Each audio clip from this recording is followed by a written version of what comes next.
Welcome to best kitchen சமையல். இன்றைக்கி நம்ம முட்டை கிரேவி செய்ய போகிறோம். அதுக்கு 5 முட்டையை நம்ம அவிச்சு இந்த மாதிரி கீறி எடுத்துக்கலாம்.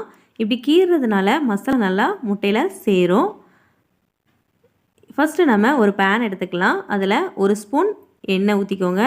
எண்ணெய் நல்லா சூடானதோ அதில் 1 ஸ்பூன் வத்தல் தூள், 1/2 ஸ்பூன் மஞ்சத்தூள், 1 ஸ்பூன் கரம் மசாலா தூள் இதெல்லாம் சேர்த்து நல்லா மிக்ஸ் பண்ணிக்கோங்க.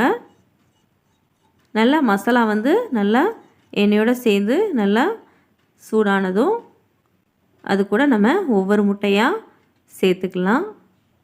இப்போ ஃப்ளேமை சிம்லேயே வச்சுக்கோங்க. இப்போது முட்டையெல்லாம் நல்லா அந்த மசாலாவோடு சேர்த்து மிக்ஸ் பண்ணுவோம். இந்த நேரத்தில் நம்ம சைடில் ஒரு மிக்ஸி ஜார் எடுத்துக்கோங்க.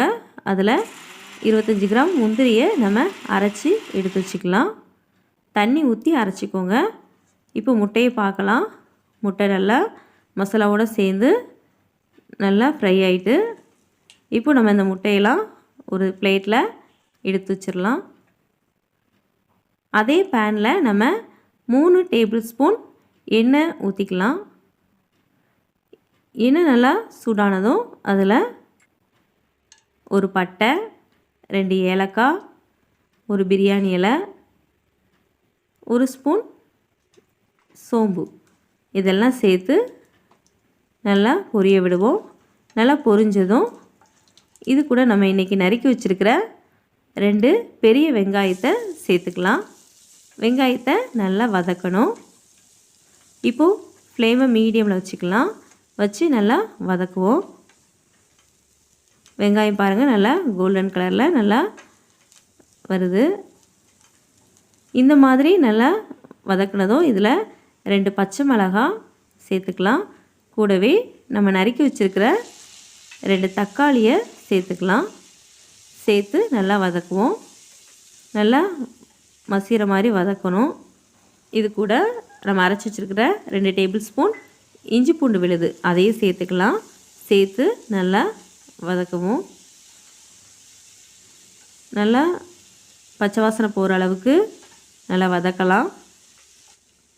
இப்போ நம்ம அதில் 1 ஸ்பூன் மஞ்சத்தூள், 1 ஸ்பூன் சீரகத்தூள், 1 ஸ்பூன் கரம் மசாலா தூள், 1 ஸ்பூன் வத்தல் தூள், 1 ஸ்பூன் மல்லித்தூள் இதெல்லாம் சேர்த்து நல்லா மிக்ஸ் பண்ணுவோம்.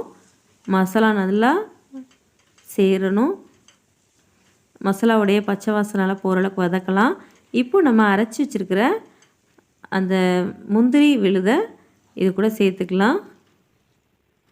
கூடவே நம்ம இதுக்கு தேவையான அளவு தண்ணியும் ஊற்றிக்கலாம். ஊற்றி நல்லா நம்ம அதை மிக்ஸ் பண்ணலாம்.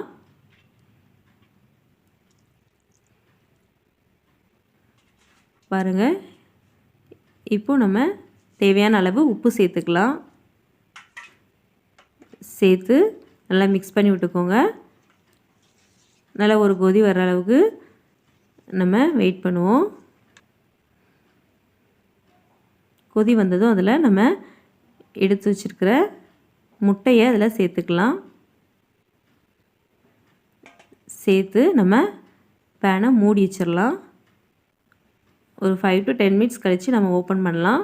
பாருங்கள், நல்லா நம்மளுக்கு கிரேவி ரெடி ஆகிட்டு இப்போ நல்லா கொஞ்சமாக கருவேப்பிலை, மல்லி இலை போட்டு அதை நல்லா மிக்ஸ் பண்ணி விடலாம்.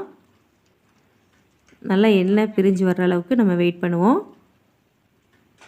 இப்போ நம்மளுக்கு சுவையான முட்டை கிரேவி ரெடி ஆகிட்டு நீங்களும் இதை செஞ்சு பாருங்கள். இது சப்பாத்தி கூட, தோசை, இட்லி, சாதம் இது கூடலாம் சேர்த்து சாப்பிட்லாம். ரொம்ப டேஸ்ட்டாக இருக்கும்.